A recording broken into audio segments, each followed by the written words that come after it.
Ito ang naging babala ni Land Transportation Franchising Regulatory Board Chairperson Teofilo Guadis III sa transport group na samahan ng mga tsuper at operators nationwide o Piston. Posible kung mawalan po sila ng prangkisa o masuspindi po ang kanilang prangkisa. Kasunod ito sa ikinakasang tigil pasada ng grupo na magsisimula na sa Lunes, Nobyembre 20 hanggang sa Nobyembre 23 dahil sa munay na lalapit na deadline ng Public Utility Vehicle o PUV Modernization Program sa katapusan ng Disyembre ng taon. Gayunpaman, nakahanda naman ang ahensya sa planong tigil pasada. Bukod sa libreng sakay ay makikipagtulungan din sila sa Philippine National Police para matiyak ang seguridad ng mga pasahero at tsuper na hindi lalahok sa tigil pasada. Maging ang Metropolitan Manila Development Authority o MMDA ay nakahanda na rin dito. Pagpaplanuhan namin para po ma-mitigate or mabawasan yung posibleng impact sa atin po mga mananakay ng pampublikong transportasyon. Pinabulaanan din ni Guadis ang ipinapakalat na maling impormasyon ng Piston na sa ilalim ng PUV Modernization Program ay aalisin na ang mga traditional na jeep sa kalsada. Wala ring monopolyong nangyayari sa ilalim ng programa, taliwas sa pinalulutang ng lider ng Piston. Gusto yata nila sila na ang gobyerno, hindi na ang ating pamahalaan. Para ang gusto nilang mangyari, yun ang matupad. Hindi naman tama yung ganun. Pagka-Piston, talagang ayaw nila ng magagandang ginagawa ng gobyerno. Lahat ng magandang plano ng gobyerno ay lagi nilang inuupo. Punto ni Obet Martin, presidente ng Pasang Mazda, wala nang magandang nagagawa ang grupong Piston sa hanay ng transportasyon.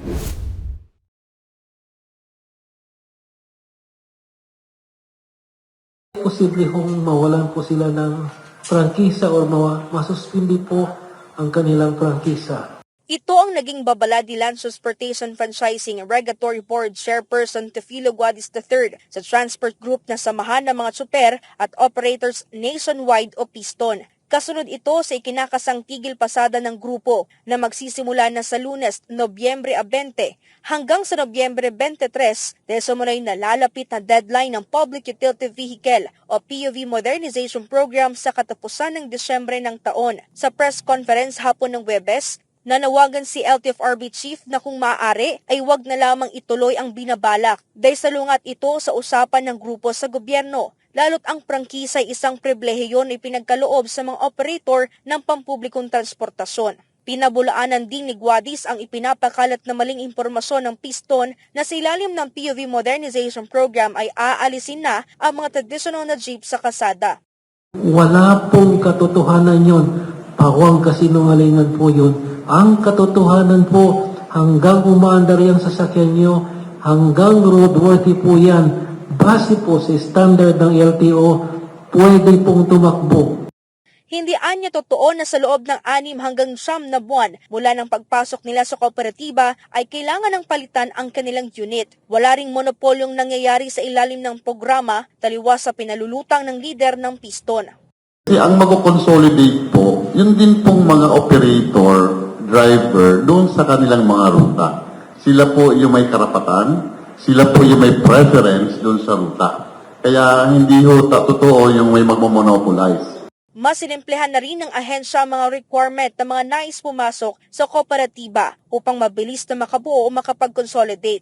Nakatakda ring bumalangkas ng circular o bagong guidelines ang LTFRB para naman sa kahihinatnan ng mga jeep na mabibigong mag-consolidate pagtapos ng December 31 deadline. Pagbibigay diin ng mga opisyal ng LTFRB, layunin lamang ng consolidated o pagsasama-sama ng transport groups ay para makabuo ng isang kooperatiba.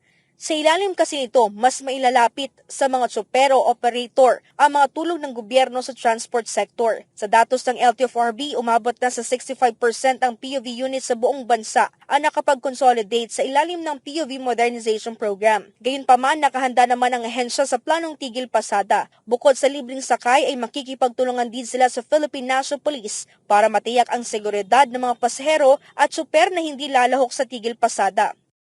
Mayroon ho kaming coordination with the LGU para naman ho sa mga areas na kung kukulangin pa po yung mga jeep na aming inilaan, mayroon na naman pong libreng sakay na ibibigay po ang local government unit. Kompleto ho yung mga paghahandang ginagawa ho namin. And we are prepared for all eventualities in the event na matuloy po ang strike ng Lunes. Maging ang Metropolitan Manila Development Authority o MMDA ay nakahanda na rin dito.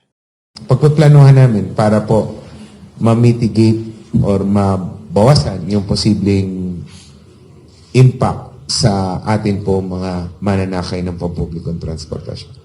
Ang grupong Pasang Mazda ay hindi na rin nagtaka sa palagyang ginagawa ng grupong Piston. Punto ni Obet Martin, presidente ng Pasang Mazda, wala nang magandang nagagawa ang grupong Piston sa hanay ng transportasyon. Gusto yata nila yeso. Sila na ang gobyerno, hindi na ang ating pamahalaan. Para ang gusto nilang mangyari, yun ang matupad. Hindi naman tama yung ganun. Pagka-piston, talagang ayaw nila ng magagandang ginagawa ng gobyerno. Lahat ng magandang plano ng gobyerno ay lagi nilang inuupaw.